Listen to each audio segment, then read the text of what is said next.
രണ്ടാമത്തെ വിഭാഗം അവരെ സംബന്ധിച്ചിടത്തോളം കാന യത്ലുൽ ഖുർആന സുമ്മ ഹജറ. റമളാനിൽ അവർ വളരെ അധികം ആക്റ്റീവായിരുന്നു.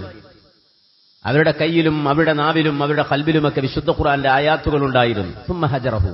റമളാൻ പോയതോടെ അതവർ മാറ്റിവെച്ചു. വമൻ വസല റഹിബഹു.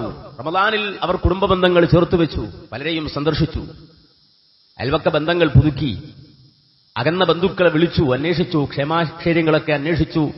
അവർക്കുള്ള സദഖകളും ഇഫ്താറുകളും ഒക്കെയായി ഇവർ സജീവമായിരുന്നു. സുമ്മ ഖതഅഹ. റമളാൻ കഴിഞ്ഞു, ഈദും കഴിഞ്ഞു. അതോടുകൂടി അവരുടെ അത്തരം ബന്ധങ്ങളും ക്ഷമാ അന്വേഷണങ്ങളും എല്ലാം അവസാനിച്ചുപോയി. മാത്രമല്ല അവർ അള്ളാഹുവിന്റെ മുന്നിൽ സുജൂദ് ചെയ്യുന്നവരായിരുന്നു റമളാനിൽ. രാവും പകലും, പ്രത്യേകിച്ച് രാത്രി നമസ്കാരങ്ങളും അതുപോലെ തന്നെ ഐച്ഛികമായ റവാത്തിബ് സുന്നത്തുകളും ഒക്കെ നിർവഹിച്ചുകൊണ്ട് അവർ സുജൂദിലായിരുന്നു. പക്ഷേ റമളാൻ കഴിഞ്ഞതിനു ശേഷം അവരുടെ സുജൂദ് കാണുന്നില്ല.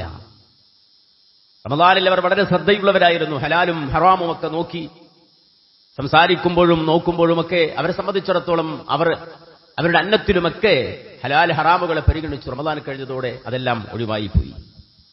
വഹാദിഹിൽ ഉയൂൻ അല്ലത്തി ബഖത് മിൻ ഖശിയത്തില്ലാ. അവരുടെ കണ്ണുകളിൽ നിന്ന് കണ്ണുനീരൊഴുകുമായിരുന്നു റമളാൻ മാസത്തിൽ. അല്ലാഹുവുമായി അവർ സംസാരിക്കുമായിരുന്നു. അവരുടെ ഹൃദയം വിങ്ങുമായിരുന്നു റമളാൻ മാസത്തിൽ. റമളാൻ കഴിഞ്ഞതോടുകൂടി ആ അല്ലാഹുവിനെ ഓർത്ത് കരഞ്ഞ കണ്ണുകൾ ഹറാമുകളിലേക്ക് നോക്കുന്നു, ഹറാമുകൾ തേടുന്നു, ഹറാമുകൾ പരതുന്നു. അവരുടെ കാലുകൾ അല്ലാഹുവിന്റെ പള്ളികളിലേക്ക് ഇങ്ങനെ നിരന്തരം ഓടി വരുമായിരുന്നു. അവർ ജമാഅത്തിനെത്താനും അവർ തക്ബീർ കിട്ടാനും ഒക്കെ അവരിങ്ങനെ പരിശ്രമം നടത്തുമായിരുന്നു. എവിടെ പോയാലും അവർ പള്ളിയിലേക്ക് ഓടി വരാൻ, മസ്ജിദുകളിലേക്കുള്ള നടത്തം കൂട്ടാൻ അവർ ശ്രമിക്കുമായിരുന്നു. പക്ഷെ റമളാൻ കഴിഞ്ഞതോടെ പിന്നെ തിരിഞ്ഞു നടത്തങ്ങളാണ്. അവരുടെ കൈകൾ സദഖകൾ കൊണ്ട് നിറഞ്ഞതായിരുന്നു. അവരുടെ കൈകൾ മുകളിലായിരുന്നു. സദഖകൾ, ദാനധർമ്മങ്ങൾ, ഇൻഫാഖുകൾ ചെയ്തുകൊണ്ടിരുന്നു. റമളാൻ കഴിഞ്ഞതോടെ അവർ കൈകൾ മടക്കി ചുരുട്ടിപ്പിടിച്ചു.